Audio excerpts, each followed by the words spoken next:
Welcome back, class 12, to the online bio classes. Today we'll continue with the same chapter number 6, that is molecular basis of inheritance, in which we had already done in the interactive classes that the last topic was differences between DNA and RNA. You know that both of them are the nuclear material or the genetic material which is found inside the nucleus of a cell, and DNA is the one which is stable. RNA is not stable. The full form of DNA is deoxyribonucleic acid, which contains a 5-carbon sugar, that is deoxyribose sugar, whereas in RNA there is ribose sugar or ribulose sugar. Okay? And the second difference is in the base pairs. If you see the structure of DNA, which was the double helical structure given by Watson and Crick, it was found that in between the two strands of DNA, the DNA consists of two spiral strands like this. Okay, these two strands, in between them there are nitrogenous bases, that is base pairs, and the base pairs are adenine and thymine, cytosine and guanine. Already we have discussed all this, but in case of RNA, instead of this adenine, thymine, cytosine and guanine is there is a replacement of uracil base, URACIL, which is not found in case of DNA. Then we studied about the different types of RNA, the 3 different types of RNA, that is transfer RNA, which stands for tRNA.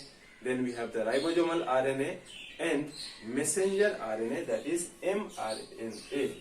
And 2 more RNAs are there, which were there in the syllabus. I said snRNA. In the syllabus I can check snRNA. This one, snRNA. SN, which stands before RNA, it stands for small nuclear RNA. So SN stands for small nuclear RNA. Okay. Then the second one, that is 5th type of RNA which is mentioned there, that is hnRNA. That is there given in your syllabus, hnRNA. So what is the full form of this hnRNA? Already we know. So HN stands for heterogeneous nuclear. Heterogeneous nuclear RNA. RNA will be there, of course. So HN stands for heterogeneous nuclear, SN stands for a small nuclear RNA. So altogether 5 different types of RNAs are mentioned in the syllabus there. Now next we have to study is the process of, we studied about the RNA world. We found that RNA was the first genetic material which was discovered, and there is now enough evidence to suggest that all the life process like metabolism, translation, splicing, they evolved around RNA. RNA used to act as a genetic material as well as a catalyst. You know that catalysts are those substances which helps to change the rate of a reaction. So here the RNA acts like a biocatalyst. Okay, there are some important biochemical reactions which are catalyzed by RNA catalysts and not by protein enzymes. And then you know that replication is the process in which an exact copy of a DNA is made. So while proposing the DNA double helical structure, Watson and Crick proposed a scheme for replication of DNA. They said that the new DNA strands are synthesized from the old DNA strand, and the one which was accepted was semi-conservative model of DNA replication, which says that this is the old strand, that is the parent strand, a new strand is synthesized on top of it. Okay, so this is the new strand here also, this is the parent strand, and a new strand will be synthesized. Okay, so half of the parent strand, half of the new strand will be there in the newly produced or newly generated strand. That is called semi-conservative mode of DNA replication. So semi-conservative DNA replication is the process in which the newly synthesized DNA contains one parent strand and one newly synthesized strand. Okay. Now next we will study about some experimental proof, it is there in your syllabus also, which was given by Michelson and Stahl regarding the to prove that DNA replicates semi-conservatively. So what this Michelson and Stahl performed a simple experiment. What they had done, they had grown E. coli bacteria. Like these are the two E. coli bacteria he had grown in a medium. Medium means if you want to grow bacteria in the lab, you need a culture medium. Okay, so in that culture medium, ammonium chloride was present, NH4Cl, ammonium chloride, in which this nitrogen was of 15. There are two isotopes of nitrogen. Isotopes, you know, in chemistry you have studied. Atoms of the same element with same atomic number but different mass number. So nitrogen has two isotopes. What are they? Nitrogen 14 and nitrogen 15. It means the number of neutrons are different in both of them. Okay? And ammonium chloride is the medium in which the E. coli bacteria was grown. So E. coli is the name of the bacteria on which the experiment was performed. And who performed this experiment? It was done by Michelson and Stahl, S-T-A-H-L.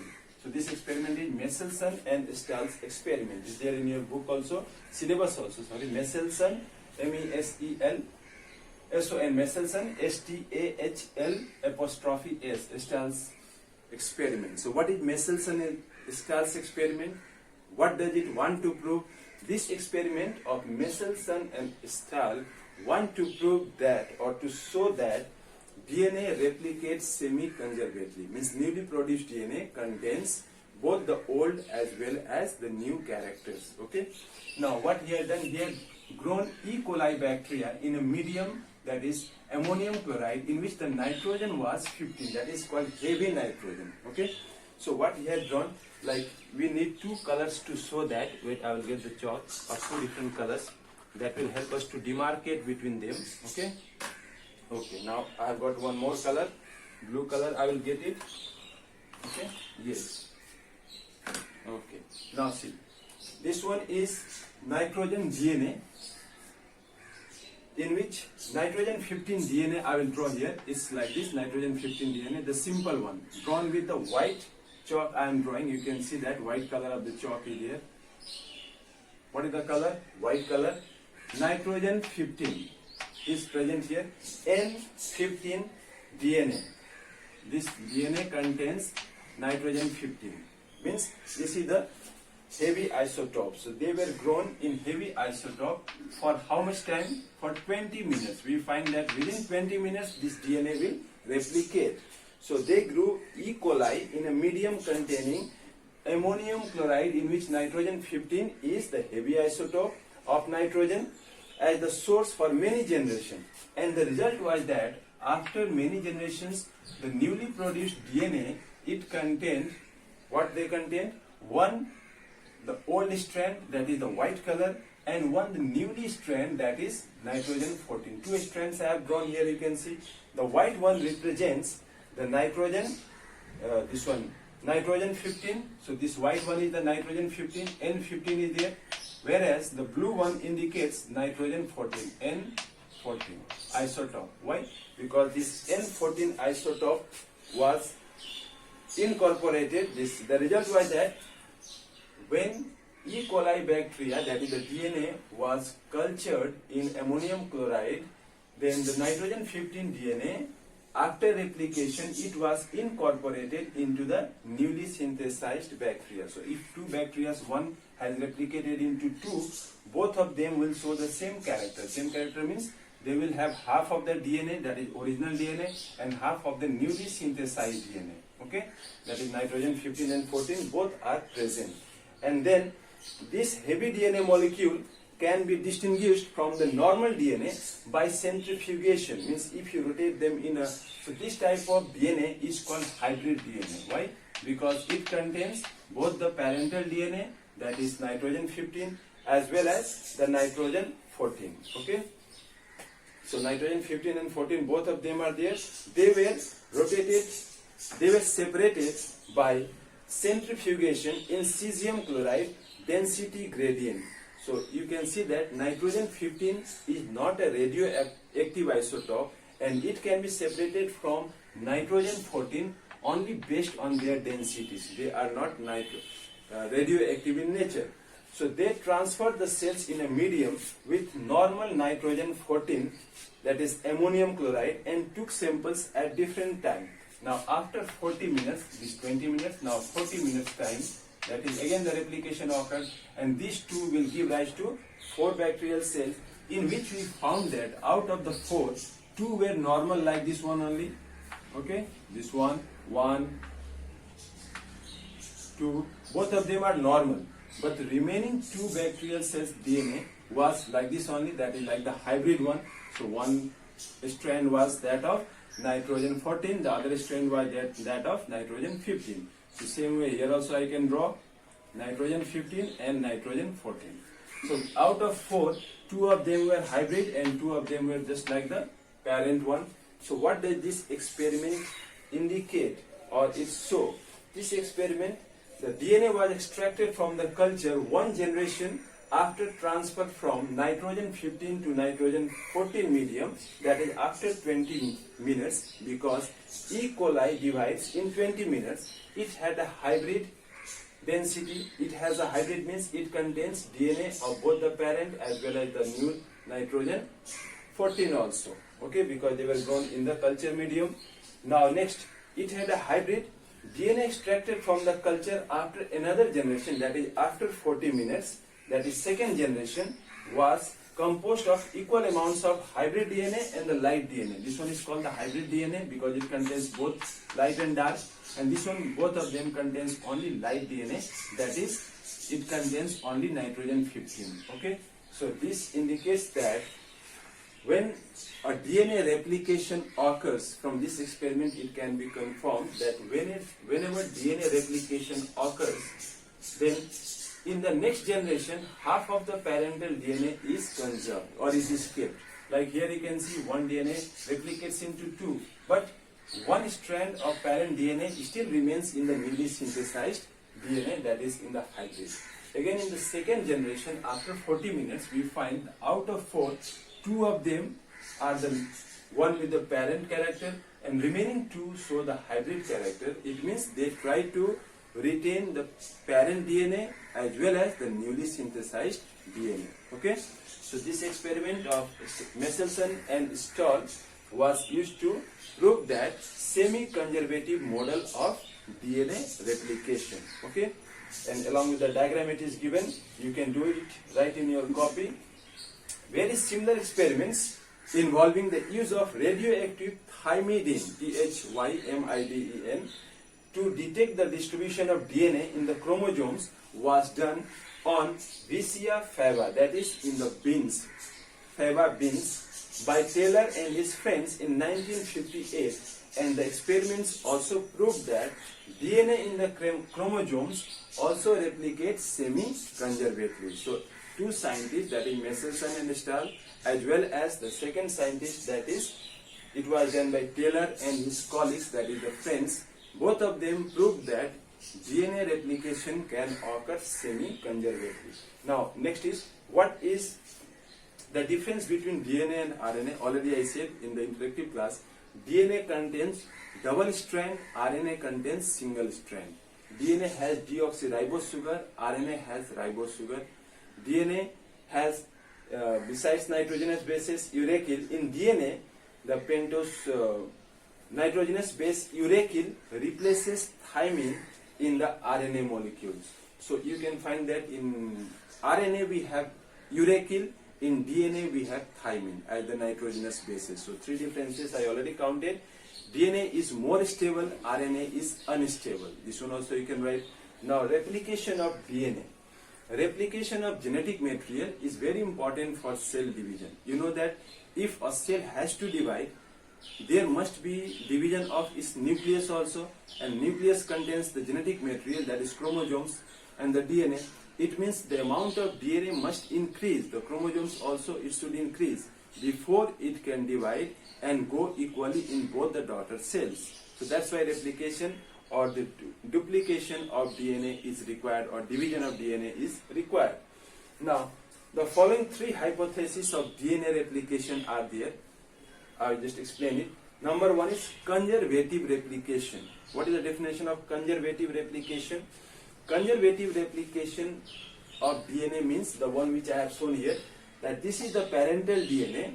The original DNA double helix, it will serve as a template. Template means the medium on which replication occurs, and the original molecule is preserved and it is intact, like white color chalk you can see, that is intact, and newly synthesized DNA strand is also there. So this mode of replication of DNA, in which original DNA strand is also there along with the newly synthesized DNA, is called semi-conservative mode of DNA replication. Now next one is dispersive replication. In dispersive replication, the original molecule is broken into fragments, and each fragment serves as a template for the synthesis of complementary DNA strand. So suppose this one is the original strand. Now this original strand will break into pieces, like 1 piece, 2 piece, and each of them will serve as a template. Like this strand will serve as a template on which the newly synthesized DNA will be there. New DNA will be synthesized. Okay? Because whenever a single strand is there, its complementary strand is produced by replication. Okay? Then comes, that one was conservative mode of replication. Semi-conservative means, semi-conservative replication was given by Watson and Crick. They suggested that the two strands of DNA molecule untwist and start separating at one end. Suppose this is the DNA strand. It will untwist means it will open and start separating, like this one is separate, this one is separate.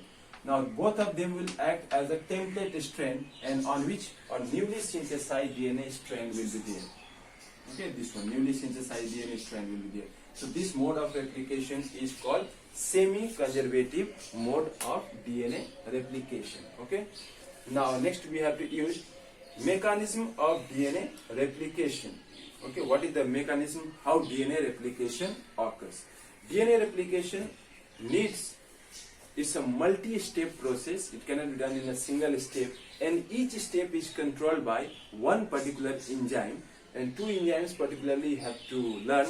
That is the enzyme which is ligase enzyme, and the second one, that is polymerase enzyme. So I will discuss both of them. In order to replicate the DNA, first of all, the hydrogen bonds which are there that maintain the helix, that link the polynucleotide chains, they are broken. But because if you have to make a new copy of DNA, first you have to break the old chain, then only the new chains can be produced. Then the unbounded chains are separated and complementary nucleotides are paired on the parent chain, and finally the new positioned nucleotides are bonded together by their own chains. So this is a very rapid or fast process which is completed within few seconds only. Okay, so let's study about them in detail.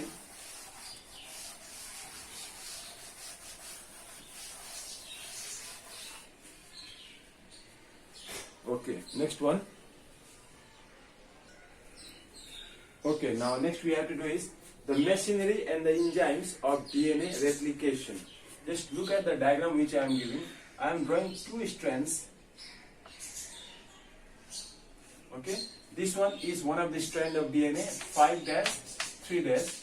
The second strand which I have drawn, it is just opposite, that is 3', 5'. What is it? It is the diagram of DNA strands, two DNA strands. Now, this strand is called, there is continuous synthesis. Continuous means there is continuous synthesis of, so this is called continuous strand because there is continuous synthesis of DNA in this strand from 3' to 5', whereas from 5' to 3', if I count from here, it is called discontinuous synthesis. I will just explain what is the meaning discontinuous synthesis. It is done in the fragments, that is called Okazaki fragments. Okay, and this one is continuous, so I will write it here, one arrow, that is 5', 3', the complementary pairing, and this one as 5' to 3'. From here 3' to 5', this one 5' to 3'. Okay, now I will just say certain points that you will learn or remember it. First point, for the replication of DNA, certain enzymes are required. Okay, now one of the enzyme which is there in the syllabus, DNA polymerase. it helps in the polymerization, that is formation of the new strand of DNA. It uses DNA template to catalyze the polymerization of deoxynucleotides. And these enzymes are very much efficient enzymes because they have to catalyze the polymerization of such a large number of molecules, as well as they have to do it very fast, that is very in a short time, and they have to do it precisely also, correctly also. Means the work should be done very fast as well as correct. No mistakes should be there. And there are large number of base pairs. You can see 4.6 into 10 to the power 6 base pairs. BP means base pairs. Base pair means like when we draw the bases, nitrogenous bases. So 4.6 into 10 to the power 6 base pairs are present in E. coli bacteria. Compare it with the human beings. We have 6.6 into 10 to the power 6.6 into 10 to the power 9 base pairs. Okay, it means the complete process of replication is done within 38 minutes. Means within half an hour or 40 minutes, this much base pairs are synthesized. Okay, it means if you take it on an average, 2000 base pairs are synthesized in 1 second. So see how fast the replication is. In 1 second, 2000 base pairs will be made inside the DNA while replicating. Okay, and not only it should be fast, it should be accurate or correct. If any mistake occurs during this replication, it will lead to changes in the structure of DNA that will cause mutation, which will bring about the appearance of new characters which was already not there in that organism, and that may cause any type of problem, that is the problem with the genetic constitution of that organism. Now next one is, in order to make or synthesize the new strand, a lot of energy is required. So we know that this energy is in the form of ATP, which is supplied to do this work. Now DNA dependent DNA polymerase enzyme are required to complete the process of replication with a high degree of accuracy. Accuracy means with speed as well as correct. It should be correct also, and speed should be also there. For long DNA molecules, since two strands of DNA cannot be separated entirely, we cannot separate them because that will require a lot of energy, high energy requirement will be there. So replication of DNA occurs from a small fragment from the point, like from here the replication or unwinding occurs. That is called origin of replication. Origin of replication means from here only the process of replication of DNA starts. So that point is called origin of replication, and now both the strands will unwind or separate from each other. So they have separated from each other. Okay. So this one is called replication fork, which I have drawn in the diagram. This is the diagram of replication fork. If asked what is replication fork, replication fork is the two strands of DNA which are formed by the opening or unwinding of the parental DNA for DNA. This one, the process of replication. So this one, replication fork, opening of DNA helix, which is called replication fork. The DNA dependent DNA polymerase, name of the enzyme, it catalyzes polymerization in one direction only, that is the direction is 5-3-. 5-3-, this is the direction in which this one polymerization will occur, and this creates some additional complication at the replicating fork. Consequently, on one strand, two strands are there. The template with polarity 3-5-, the replication is continuous from 3- to 5-. You can see there is continuous replication, means the process of replication is going on and on. There is no breaks in it. But in the second strand, you can see, which is complementary, that is from 5- to 3- strand, this type of replication is discontinuous replication. So this is called discontinuous strand. Why? Because replication is done in small fragments or pieces. These pieces are called Okazaki fragments. Okay, and these two indicates the newly synthesized DNA strand. They are the parental strand, which acts as template strand. Okay, on which these two newly synthesized DNA strands are present. Okay, now all these small fragments of DNA which are newly synthesized, they are, you can know, they are in fragments or pieces. So they need to be tied together, and that is done with the help of an enzyme that is called DNA ligase enzyme. Okay, so discontinuously synthesized fragments are joined by the enzyme DNA ligase. So DNA polymerase cannot start the process of replication on their own. DNA polymerase is the name of the enzyme. It itself cannot start the process of replication, and replication does not initiate randomly. The process of replication cannot start from anywhere. It should start from a particular point, and such point or region are called origin of replication. So if asked what is origin of replication, those places or point on the DNA from where the process of replication starts is called origin of replication. It is because the requirement of origin of replication that a piece of DNA, if needed to be propagated during recombinant DNA procedures, it requires a vector to carry it from one place to the other, and the vectors provide the origin of replication. So every details of replication is not understood well, and in eukaryotes the replication of DNA, that is, we are also eukaryotic, bacterial cell is the prokaryotic cell. So in eukaryotes the replication of DNA occurs during the synthesis phase, that is the S phase of the cell cycle. Replication of DNA and the cell division cycle should be coordinated, because a failure in cell division after replication, it will result in polyploidy. Polyploidy means abnormal number of chromosomes. Like if 46 is there, it may be 47 or 45. That is increase in the number of chromosomes or decrease in the number of chromosomes. So what we studied in the machinery of DNA replication, that two enzymes are there. DNA polymerase enzyme, the one which will start the replication process. Okay, the main enzyme is DNA dependent DNA polymerase. What is the function of DNA polymerase enzyme? It acts as a DNA template, or it uses a DNA template to catalyze the polymerization of deoxynucleotides, and they are very efficient enzyme. Which one? DNA polymerase is a highly efficient enzyme which will help in the process of polymerization with accuracy as well as speed. And what is the speed? 2000 base pairs are synthesized in 1 second.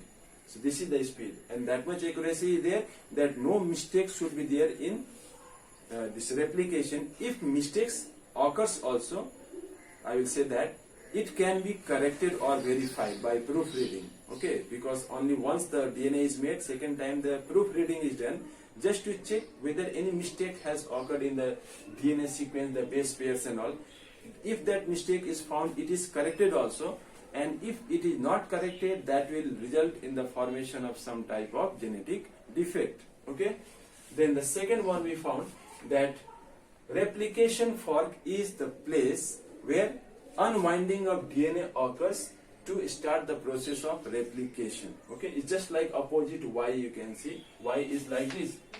And opposite Y means this one should be down, this one up. Okay. So opposite Y, like now this one is the parental DNA strand, means old DNA strand, and these two are the newly synthesized DNA strand. One of the strand is called continuous strand, that is from 3' to 5', whereas the other one 5' to 3', it is called discontinuous strand. Why? Because there is continuous synthesis of DNA template. Here you can see in the new DNA strand or the daughter DNA strand, there is continuous synthesis. But here it is discontinuous synthesis occurs from 5' to 3'. And these fragments are called Okazaki fragments. And later on, these Okazaki fragments, or small pieces of DNA, they are joined together with the help of DNA ligase, the name of the second enzyme. So these two enzymes are there in your syllabus. That is the role of enzymes, namely DNA polymerase and ligase. So what is the function of polymerase? The function of polymerase is it will use DNA template to catalyze the process of polymerization in a very short time. Okay, polymerization of deoxynucleotides. And the function of ligase enzyme is to join the small fragments of DNA in the discontinuous synthesis of DNA fragments. Okay. Now next is The origin of replication is those region of DNA from where the replication process starts. It cannot be anywhere. Replication of DNA cannot take place from any part of DNA. There are certain regions from where replication starts.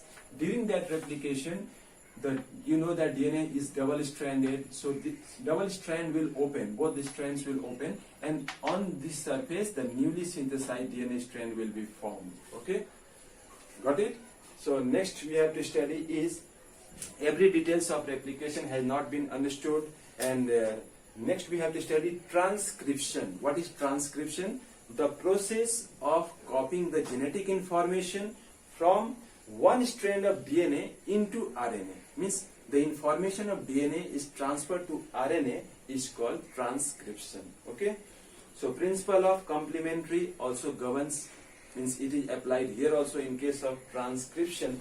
And you know that there are certain changes in the base pairs, like in case of thymine, which is present in DNA, we have uracil.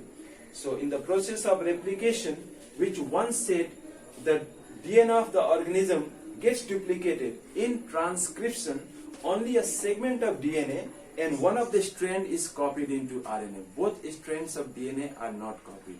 Why? Because it will lead to changes in the structure of RNA. Because why both the strands are not copied during transcription? The simple answer is, this is also asked, during transcription both the strands of DNA are not copied. Only one of the strand is copied.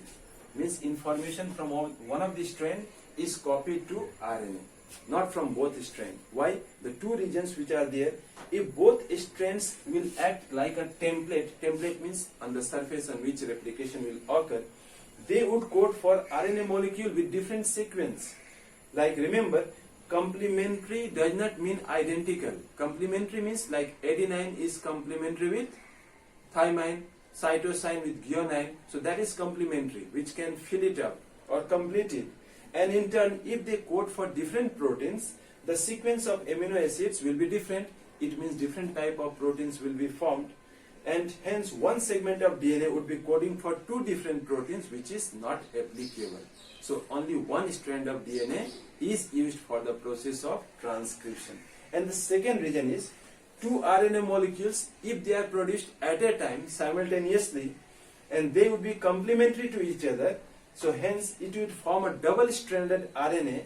This will prevent RNA from being translated. Translated means RNA changing into protein, and the exercise of transcription will be, it will be a wastage. Okay, because there is no use, because it cannot be used for that process. So next we will study about transcription unit.